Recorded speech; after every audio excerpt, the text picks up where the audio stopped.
Hi YouTube, how's my family doing? It's me, Amy, and I'm back.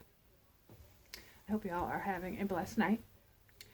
Um, I know that my videos kind of seem all over the place. I still haven't gotten used to trying to stay on one subject. That's how my mind works. Um, I was told I have ADD, so it's a possibility. My brain just scatters all over the place. But tonight's topic I thought would be about something that hits close to home. Um, Domestic violence. Um, when I was married to my son's father, he was abusive, um, and I thought we could talk about that. And I did look up the statistics, and I looked up some facts. Um, so we'll get into those in a minute. Um, I looked up the 10 top states that have the highest rates for domestic violence, and how many women were killed because of it. So we're going on like 2014. So the year was 2014, but I'll give you, here are the 10 top states. The first one is Texas, and in the year 2014, 200 women were killed. Tennessee, 2014, 53 women were killed. In Georgia, 84 women. South Dakota, 7. In New Mexico, 18. South Carolina, 43. Oklahoma, they said 63%. Nevada, 28. In Louisiana, 51. In Alaska, 11. And this was all during the year 2014. And all these women were murdered due to domestic violence. The statistics show that 963,000 and 3,000 of domestic violence cases are reported each year. And that's not counting the ones that aren't reported. A lot of times women are afraid to report because they know what the repercussions are. They're threatened, they're stalked, they're too scared to say anything. So they stay with their partner. A lot of them are in situations where they have nowhere to go. I hear a lot of times people will say, well, they deserve it because they stay with them. That's not the case. Nobody deserves to be abused. And there are men just as much as women that are abused every year. Nobody deserves that. You just get yourself into a situation where you feel like you're absolutely nothing. You're belittled. You're put down. You're isolated. You're shamed. You're blamed for everything. You're called every name that you could possibly think of. Your self-worth goes down to absolutely nothing. And it's hard not to repeat the cycle. Very hard. Because you're so used to it. And if you don't have a great backup system, that's what happens. You just continue the cycle. I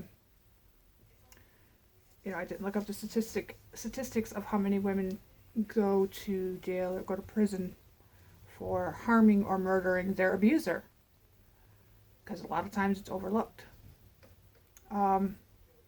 They say, well, you could have got out, or you could have did this, or you could have done that. Nobody knows what could have been done in that situation. And when you're in an abusive situation, it's hard. It's a hard place to be. Nobody wants to be in that spot. Let's see, what else did I look up?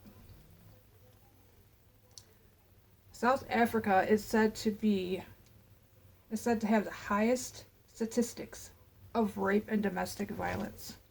And just because two people are married does not mean that the man cannot rape his wife. No means no. I don't care if you're married or not.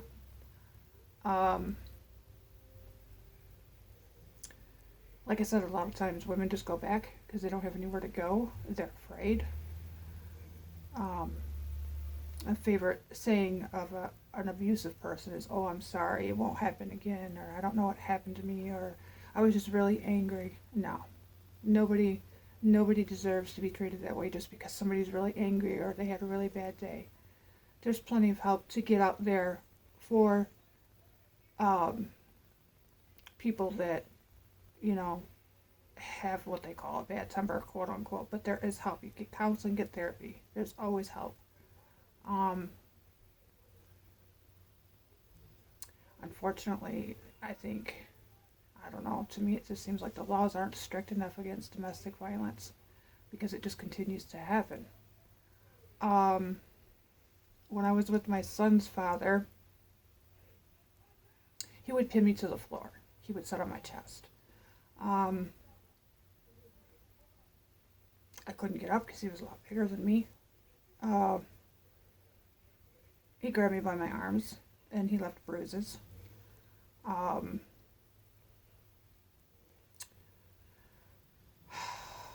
We were in the car at one time and he got mad at me. We were arguing and I would fight back, which just made it worse. He had a newspaper, a really big, thick newspaper that was bound up in a rubber band, and he got mad at me, and he threw it at me, and he hit me in the ear. I mean, it hurt. I mean, I couldn't hear for a good while after that. And he did go to jail for domestic violence. Did he change after that? No. We are divorced, obviously, now, but, and we had other problems in our marriage. I was only, oh goodness, I was 19 when I got married, and he was 24, and he was just coming out of another marriage. He was he was divorced. He was waiting for his divorce to be final. And my son was just a baby, because I'd had him when I was 19. We had other issues in our marriage.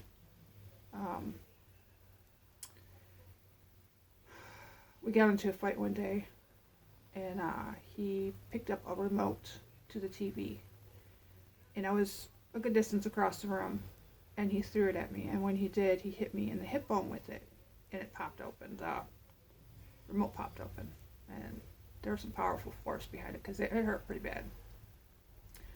But anyway, I got angry with him because I had gone to help my sister take care of my nephews, and I went away for like a week, I think it was, and I'd come back, and I found a phone bill, and he had been calling those 1-800 numbers, and I addressed it, and he didn't like it, and he turned it around and tried to put it on me. Okay, why would I call 1-800 numbers for women? I wasn't home, for one.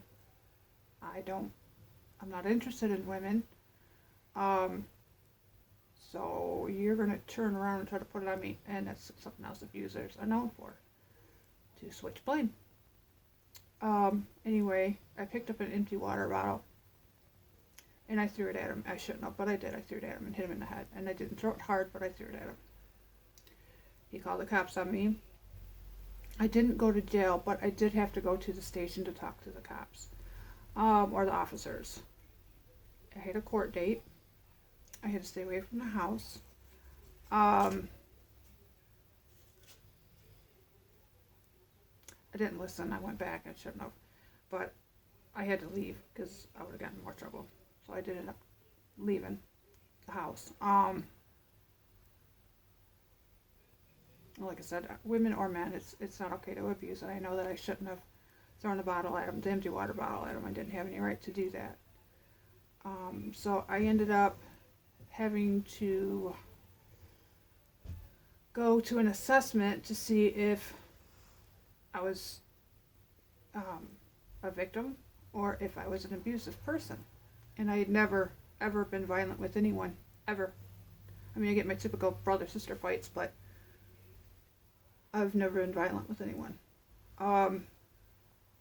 They did their assessment, and they told me that, because he had been arrested for it,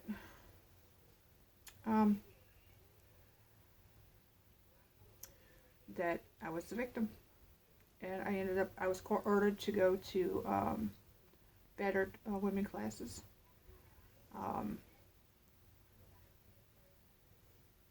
I did take responsibility for throwing a water bottle at him. He was more violent after that, because he went to. I was on probation for a year. I couldn't leave the state,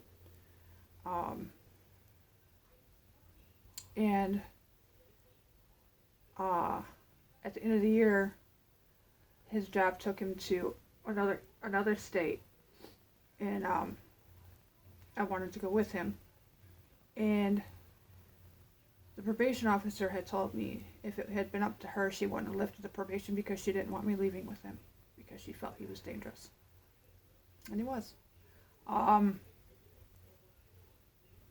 He could be loving, but more so, no. The bad outdid the good. He did go to domestic classes for hitting me and coming after me as much as he did. For a year, he was on probation for a year.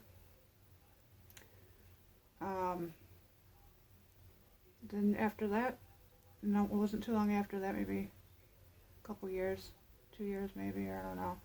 We ended up getting divorced.